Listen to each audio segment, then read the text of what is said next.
दोस्तों US supreme court Donald Trump के लिए एक बहुत बड़ा झटका लेकर के आने वाला है और इसकी अगर आप देखें तो आहटें आनी शुरू हो चुकी हैं। दरअसल यूएस सुप्रीम कोर्ट ने खुल के कह दिया है कि डोनाल्ड ट्रंप का ये जो टैरिफ है, हमें लग रहा है ये इलीगल है। जी हाँ, despite the fact US supreme court में 6 कॉन्जर्वेटिव जजेस हैं, केवल 3 इस वक्त अगर आप देखें तो प्रो डेमोक्रेट जज हैं, 6 रिपब्लिकन जज हैं, लेकिन उसके बावजूद भी सभी जजेस एक मत थे। उनका कहना बड़ा क्लियर था कि ये जो ट्रंप ने किया है, ये अब्यूज ऑफ पावर है, ये सेपरेशन ऑफ पावर्स के खिलाफ है और इसमें कुछ नयापन नहीं है। लोअर कोर्ट्स ने ऑलरेडी ट्रंप के टैरिफ्स को रिजेक्ट किया है, तो सुप्रीम कोर्ट भी वही करने वाली है और वही चीज होती हुई भी दिख रही है। दोस्तों यहाँ पे देखने वाली बात ये है कि यूएस के जो स्कॉट बेसेंट हैं, वो ऑलरेडी प्लान बी भी तैयार कर चुके हैं। वो कह रहे हैं मैं और कुछ करूंगा लेकिन टैरिफ यहीं रहेगा। तो क्या वो प्लान बी है, वो भी बहुत आवश्यक है, जरा हम देखें। साथ ही साथ दोस्तों इसमें भारत के लिए क्या है, अगर आप देखें तो ये देख सकते हैं, ये आर्टिकल है जिसमें क्लियरली दिख रहा है कि ट्रंप के टैरिफ पावर्स यदि टॉप कोर्ट जिस प्रकार से लग रहा है रिजेक्ट करने वाला है, उसका मतलब यह है कि देखिए एक तो $500 मिलियन का रिफंड आएगा। ये यहां पे मैं क्लियर कर देता हूं, ये भारत को रिफंड नहीं आएगा। लेकिन ट्रंप जैसे कहते हैं टैरिफ हमने उनको दिया है, तो रिफंड भी हमें ही मिलेगा, टेक्निकली हमें नहीं मिलेगा। टैरिफ भी उन्हीं के टैक्स पेयर्स देते हैं, रिफंड भी उनको ही मिलेगा। हाँ, इंडियन गुड्स खरीदने पे जो टैरिफ दिया है उसका रिफंड होगा। दूसरा दोस्तों, यहाँ पे भारत के साथ जो नेगोशिएशन चल रहा है उसमें भारत का पलड़ा भारी होगा। ये सारी चीजें दोस्तों आज के वीडियो में हम देखने वाले हैं। हालांकि अगर आप मुझसे माने, मुझसे पूछें, तो मैं तो बड़ा क्लियर हूं। देखिए, हम बराबर हो चुके हैं। यूएस ने हम पे टैरिफ लगाया, हमने उनको ममदानी दिया। शायद हमारा पलड़ा भारी है, उन्होंने जो नुकसान पहुंचाया उससे कई गुना ज्यादा हम पहुंचा देंगे वहां। खैर, ममदानी अब आए हैं तो बहुत ज्यादा न्यूज में चल रहा है, लेकिन मुझे नहीं लगता एक न्यूयॉर्क के मेयर को हम यहाँ पर कवर करें। तो इसलिए एक मेयर वाले इलेक्शंस मुझे नहीं लगता हम वर्ल्ड अफेयर्स में उसे इस प्रकार से कवर करें, तो इसलिए मैंने उसे कवर नहीं किया है। खैर, आइए दोस्तों आज के वीडियो में जरा जानते हैं क्या हो रहा है ट्रंप के टैरिफ्स के मामले पर और साथ ही साथ भारत में इसके क्या इसके लिए रैमिफिकेशंस हो सकते हैं। पर इससे पहले आगे बढ़े, आपसे निवेदन है वीडियो लाइक करें, चैनल सब्सक्राइब करें, बेल आइकन अवश्य दबा दें। इसके सिवा बहुत सारे हमारे लिए आप अगर देखें तो आपके लिए हम Indian geography, polity, history, UPSC मंजिल पर कवर कराए हैं, तो निश्चिंत होकर जुड़े। जल्दी से जाएं, जाके चैनल सब्सक्राइब करें। पिन कमेंट में आपको इसका लिंक मिल रहा है। मेरा भी नए इंडियन ज्योग्राफी का वीडियो अब तक आ चुका है। यूएस सुप्रीम कोर्ट ने क्या कहा है ट्रंप के टैरिफ्स पर। देखिए दोस्तों, जो पूरा मामला है ना, उस पर काफी लंबा आज आर्गुमेंट हुआ, 5 नवंबर को हुआ, करीबन 3 घंटे तक ये चला। और उसके बाद अगर आप देखें तो प्रेसिडेंट डोनाल्ड ट्रंप ने जो international emergency economic powers act IEEPA के अंतर्गत जो जो टैरिफ लगाया है उस पर बहुत चर्चा हुई। और इसी में अगर आप देखें तो 100 से अधिक देशों के ऊपर इसी का इस्तेमाल करके ट्रंप ने टैरिफ लगाया। और ट्रंप ने कहा इसलिए लगा रहे हैं क्योंकि नेशनल इमरजेंसी हो गई है। ट्रेड डेफिसिट एक नेशनल इमरजेंसी है, फेंटानिल ट्रैफिकिंग एक नेशनल इमरजेंसी है। तो जो पिटिशनर्स थे उन्होंने कहा कि इस प्रकार से जो टैरिफ लगाया गया है, ये यूएस प्रेसिडेंट के पास अथॉरिटी ही नहीं है, ये शक्ति ही नहीं है, ये तो यूएस के पार्लियामेंट की शक्ति है जो टैरिफ ने इमरजेंसी बोल बोल के छीन ली है। और इसीलिए टैक्सेस लगाना, कॉमर्स को रेगुलेट करना, ट्रेड को रेगुलेट करना, ये सब यूएस कांग्रेस की जिम्मेदारी है। बड़ा क्लियर है कॉन्स्टिट्यूशन में, अमेरिका के जो सेपरेशन ऑफ पावर्स हैं उसके हिसाब से यूएस प्रेसिडेंट को ये शक्ति है ही नहीं। लोअर कोर्ट्स ने भी ऑलरेडी यही कहा था कि ट्रंप जो इसका इस्तेमाल कर रहे हैं वो अब्यूज ऑफ पावर है, वो यूएस कांग्रेस की शक्ति ले लेना हो गया और इसीलिए ये गलत है। अब दोस्तों यहां पे अगर आप देखें तो supreme court of the US ने क्या ऑब्जर्व किया। देखिए, मोर और लेस जो मेजॉरिटी जस्टिसेस थे, हालांकि आपको बता देता हूं इस वक्त यूएस सुप्रीम कोर्ट में, देखिए यूएस सुप्रीम कोर्ट में जजेस भी जो होते हैं, कोई डेमोक्रेट होता है, कोई रिपब्लिकन होता है। तो इस वक्त अगर आप देखें तो 6-3 कंजर्वेटिव मेजॉरिटी है, यानी प्रो ट्रंप जजेस आपको यूएस सुप्रीम कोर्ट में 6 हैं और प्रो ओबामा वाला जो फैक्शन है वो जजेस 3 हैं इस वक्त। लेकिन उसके बावजूद भी अगर आप जो इन्होंने इंटरप्रिटेशन किया ट्रंप के हरकतों का, वो यही कहा कि ट्रंप जो कर रहे हैं वो गलत कर रहे हैं। एंड ऑफ द डे आप कोई भी आइडियोलॉजी से लीन करें, जब आपको इंटरप्रेट करना है किसी भी एक्ट को तो आपको लॉज के दायरे में रह के ही करना पड़ता है। तो जज भी बेचारे करे तो करे क्या। तो यहां पे उन्होंने कहा कि देखिए ये जो लॉ है ये इसका पर्पस है कि प्रेसिडेंट जब जेन्युइन इमरजेंसी आए तब इसका इस्तेमाल करें।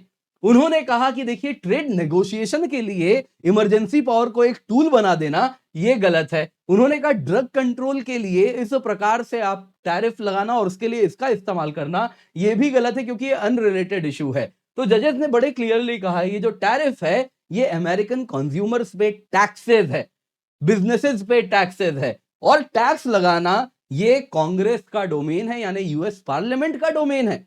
वैसे ही उन्होंने कहा कि देखिए ये सेपरेशन ऑफ पावर्स को इरोड करना हो गया। यूएस प्रेसिडेंट एक एग्जीक्यूटिव अथॉरिटी है, वो टैक्स नहीं लगा सकते, वो काम पार्लियामेंट का है, लेजिस्लेचर का है। तो ट्रंप ऐसा कैसे कर रहे हैं? ये क्या बात हो गई? इनडेफिनेट इमरजेंसी आपकी चलती जा रही और आप आईईईपीए जो कि इमरजेंसी पावर्स देता है उसका आप इस्तेमाल कर लेते हैं। तो जेन्युइन इमरजेंसी आएगी तब क्या करेंगे? तो ये जेन्युइन इमरजेंसी के समय काम आने वाला था उसको आप फेक इमरजेंसी बना के यूज कर रहे हैं। तो ये अगर आप देखें तो यूएस सुप्रीम कोर्ट के जजेस का कहना है, मतलब बड़ा क्लियर दिख रहा है। एक बार जजमेंट आएगा, बात बड़ी क्लियर दिख रही है। ट्रंप के हाथ से टैरिफ के पावर्स तो देखिए छिनेंगे, तो स्कॉट बेसेंट क्या करेंगे? तो ये तैयारी शुरू कर रहे हैं। उन्होंने पब्लिकली एड्रेस किया कि हमारे पास कंटीजेंसी प्लान है। उन्होंने कहा यूएस के पास बहुत सारे अन्य अथॉरिटीज हैं जिसके द्वारा हम टैरिफ री इंपोज करेंगे। उन्होंने कहा ये मत सोचिएगा कि अब टैरिफ हट जाएगा, ये पॉलिसी हम छोड़ देंगे। पॉलिसी तो हम पालन करेंगे, बस नए तरीके से करेंगे। तो उन्होंने कहा सेक्शन 232 है ट्रेड एक्सपेंशन एक्ट का, सेक्शन 301 है ट्रेड एक्ट ऑफ 1974 का, उसका इस्तेमाल कर लेंगे। पर ये इतने आसान नहीं है। आपको बता देता हूं, सेक्शन 232 जो ट्रेड एक्सपेंशन एक्ट 1962 का है, इसके द्वारा आप इंपोर्ट पे टैरिफ लगा सकते हैं तब जब आपको लगता है ये नेशनल सिक्योरिटी को खतरा बन रहा हो। अब नेशनल सिक्योरिटी को खतरा बन रहा है तो इसके लिए पहले आपको एक फॉर्मल इन्वेस्टिगेशन कराना होगा, वो हर प्रोडक्ट पे होगा। यूएस एज अ इकोनॉमी हजारों हजारों प्रोडक्ट्स इंपोर्ट करता है दोस्तों। सबका जो कोड होता है ना यूनिक प्रोडक्ट वाला, वैसे इंपोर्ट कोड जो होता है उसके अनुसार आपको हर प्रोडक्ट पे फॉर्मल इन्वेस्टिगेशन करना होगा। तो स्टील पे कीजिए, ऑटो पे कीजिए, एल्यूमिनियम पे कीजिए, कॉटन पे कीजिए, टेक्सटाइल पे कीजिए, कॉर्न पे कीजिए, राइस पे कीजिए, व्हीट पे कीजिए, किस किस पे कीजिएगा? इतना ज्यादा अगर आप यही करते रहेंगे तो कब इन्वेस्टिगेशन खत्म होगा, कब टैरिफ आएगा? तो ये उतना आसान नहीं है। वैसे ही सेक्शन 301 है ट्रेड एक्ट ऑफ 1974, ये दोस्तों unfair trade practices bye foreign countries, जैसे इंटेलेक्चुअल प्रॉपर्टी को कोई चुरा रहा है तो उसके लिए आप इसका इस्तेमाल करते हैं। ऑलरेडी आपने चाइना के खिलाफ कर रखा है। तो ये अब अगर आप करेंगे तो ये भी प्रूव करना होता है, इसके लिए भी आपको फॉर्मल इन्वेस्टिगेशन करना होता है। जहां इन्वेस्टिगेशन फॉर्मली हो गया तो उसका रिपोर्ट आएगा, रिपोर्ट आएगा तो वो फिर से कोर्ट में चला जाएगा। तो इतना आसान नहीं है ट्रंप के लिए। अगर कोर्ट ने उनसे उनके टैरिफ की शक्तियां छीन ली तो स्कॉट बेसेंट भले अभी कुछ भी कह लें। अब दोस्तों यहां पे अगर देखें तो इसके लिए भारत के लिए इसमें क्या दिख रहा है? देखिए दोस्तों, सबसे पहले यदि कोर्ट ने ट्रंप टैरिफ को स्ट्राइक डाउन कर दिया तो उसके बाद रिफंड, रीनेगोशिएशन, बहुत सारी चीजें होने वाली हैं। अमेरिका में बहुत ज्यादा उथल पुथल मचेगा क्योंकि बड़ा कॉम्प्लिकेटेड है कैसे ये रिफंड का सिस्टम होगा। देखिए, इंपोर्टर ने सामान मंगवाया, फिर क्या हुआ, वो बायर के पास मार्केट में गया, मार्केट में सामान गया, कंज्यूमर ने फाइनली वो सामान खरीदा, तो एंड में वो टैक्स तो कंज्यूमर ने दिया। अब यूएस कहेगा नहीं सरकार सबको पैसा वापस करे, तो ये पैसा कैसे पूरे के पूरे चेन में वापस जाएगा ये देखने लायक होगा। जो भी है, अगर आप भारत की बात करें तो यूएस ने इन टोटल $100 बिलियन का टैरिफ कलेक्ट किया है ट्रंप के आईईईपीए वाले वजह से। ओवरऑल टैरिफ ज्यादा हुआ है लेकिन आईईईपीए वाला टैरिफ, इमरजेंसी पावर्स वाला टैरिफ 100 बिलियन करीब हुआ है। उसमें से भारत का शेयर बताया जाता है 500 मिलियन का है। टेक्निकली भारत का शेयर नहीं है, ये 500 मिलियन वो टैरिफ है जो कि भारत ने जो सामान बेचा था उस पे लगने की वजह से जो यूएस ने 500 मिलियन उठाया था। Technically 487 million as per the Price Waterhouse हाउस कूपर्स।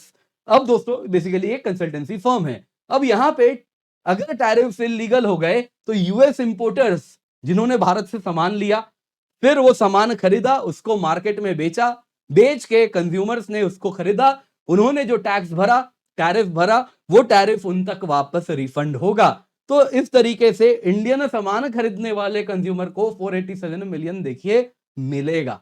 भारत को नहीं मिलेगा, क्लियर कर देता हूं, लेकिन ट्रंप कहते हैं ना, जैसे इंडियन एक्सप्रेस का हेडलाइन भी यही था, इसलिए मैंने वही एज इट इज थंबनेल में डाला है, क्योंकि एज इट इज अगर आप देखें तो जो हेडलाइन था इंडियन एक्सप्रेस का वो डाल दिया 500 मिलियन रिफंड।